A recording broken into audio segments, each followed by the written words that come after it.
आज हम स्पर्श भाग 1 कक्षा 9 की पुस्तक से सियाराम शरण गुप्त के द्वारा रचित कविता एक फूल की चाह पढ़ेंगे। प्रस्तुत है कविता एक फूल की चाह। उद्वेलित कर आंसू राशियाँ हृदय चिताएं, धधक कर महामारी प्रचंड हो फैल रही थी इधर उधर। क्षीण कंठ मृत वत्साओं का करुण रोदन दुर्दांत नितांत भरे हुए था। निज कृश रव में हाहाकार अपार अशांत। बच्चों, कवि कहते हैं कि चारों ओर महामारी ने अपना प्रचंड रूप फैला रखा था। महामारी उसे कहते हैं ऐसी बीमारी जिसका कोई इलाज ना हो। बच्चों, आज से लगभग 70-80 साल पहले बहुत सी ऐसी बीमारियां थी जिनका इलाज नहीं हो पाता था और जिसके कारण गांव के गांव, शहर के शहर पूरे तरह से ख़त्म हो जाते थे, इस महामारी की चपेट में आ जाते थे। चारों ओर महामारी ने अपना प्रचंड रूप फैला रखा था। सब ओर चिताएं जलती हुई दिखाई दे रही थी। लोग रो रहे थे, चिल्ला रहे थे, सबका हृदय व्याकुल हो रहा था और आँखों में आंसू बह रहे थे।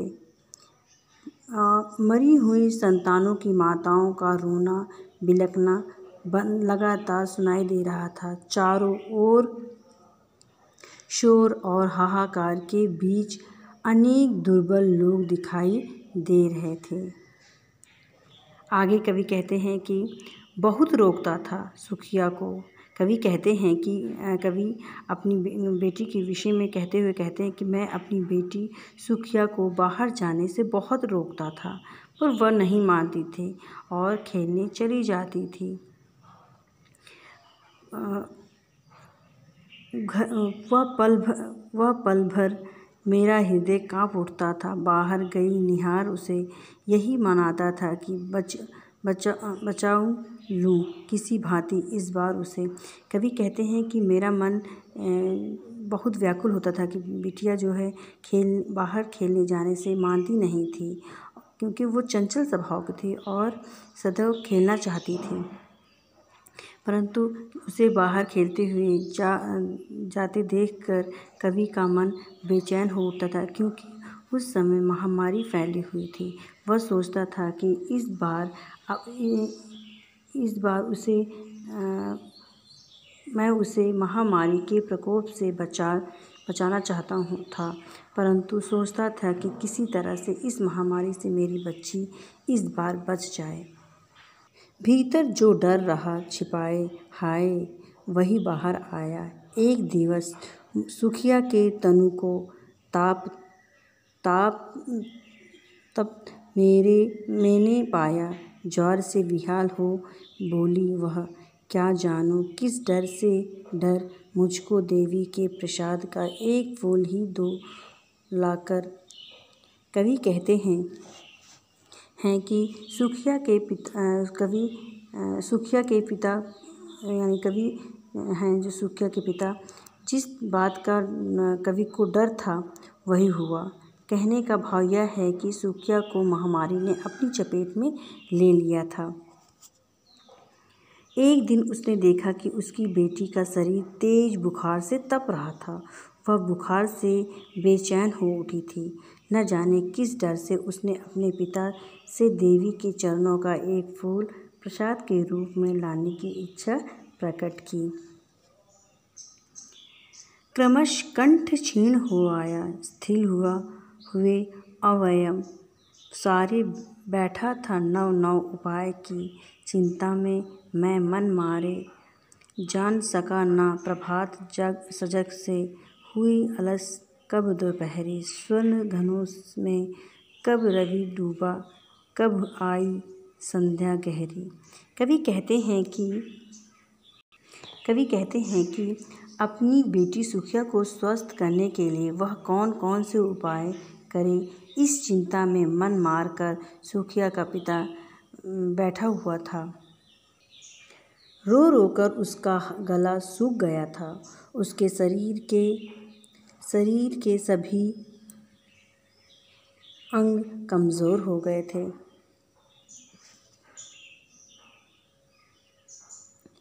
और उसे ध्यान ही नहीं रहा कि कब ताजगी भरी सुबह से आलस भरी दोपहर हुई।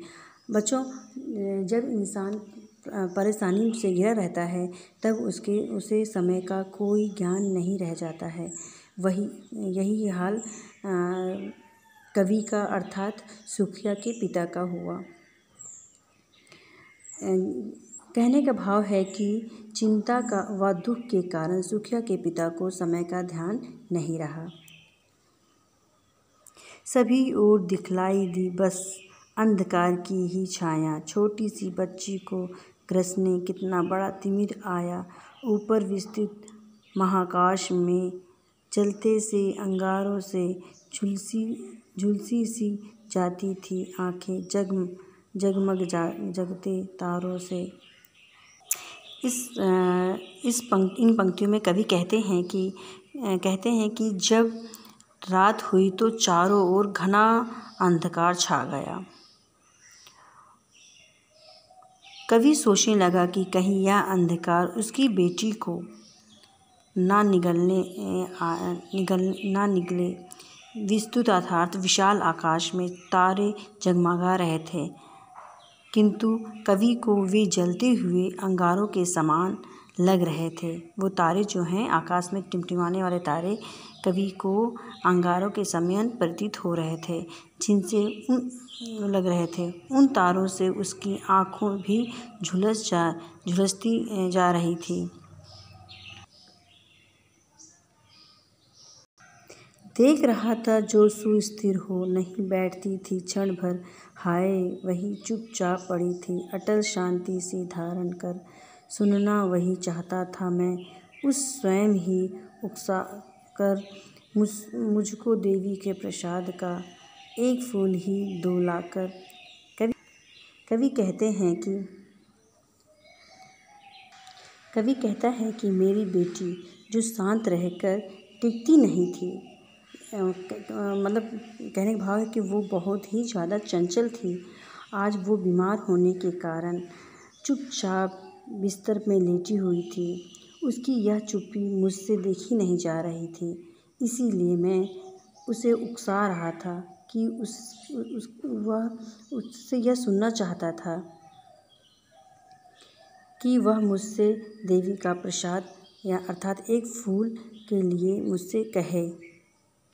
ऊंचे शैल शिखर के ऊपर मंदिर था, विस्तीर्ण विशाल। स्वर्ण कलश सरसिज विहसित थे, पाकर सुमुदित रवि कर जाल दीप धूप से अमोदित था।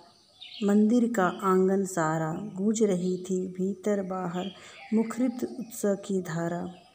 कवि कहते हैं कि ऊंचे पर्वत की चोटी पर चारों ओर फैला हुआ था बड़ा विशाल मंदिर था, जिसके ऊपर कमल सुशोभित हो रहा था। सूर्य की किरणों से वे और भी सुंदर लग रहे थे। मंदिर दीप और धूप की महक से सारा आंगन महक रहा था और मंदिर में मनाए जा रहे थे उत्सव की ध्वनियाँ भीतर और बाहर गूंज रही थी। कहने का भाव है कि चारों तरफ आरती और घंटियों की आवाज़ सुनाई दे रही थी। भक्त मृदु मधुर कंठ से गाते थे, सभक्ति मुंद माया पतित तारिणी पापहारिणी माता तेरी जय जय जय। पतित तारिणी तेरी जय जय मेरे मुख से भी निकला, बिना बढ़े ही मैं आगे को जाने किस बल से ढिकला। कवि कहते हैं कि मंदिर में भक्तजन मधुर और आवाज़ में प्रसन्न और भक्तिमय होकर गा रहे थे। पतितों को तरने वाली यानी कमज़ोरों को मनचाहा वरदान देने वाली, कष्ट मिटाने वाली तथा पापियों पाप को हरने वाली माता तेरी जय हो। कवि कवि कहता है कि मैं स्वयं आगे नहीं बढ़ रहा था, मुझे ऐसा महसूस हुआ जैसे मुझे कोई पीछे से ढकेल रहा है, मतलब धक्का दे रहा है। मैं मंदिर के आगे जा रहा हूँ। मेरे दीप फूल लेकर वे अम्बा को अर्पित करके दिया पुजारी ने प्रसाद जब आगे को अंजलि भर के भूल गया उसका लेना झट।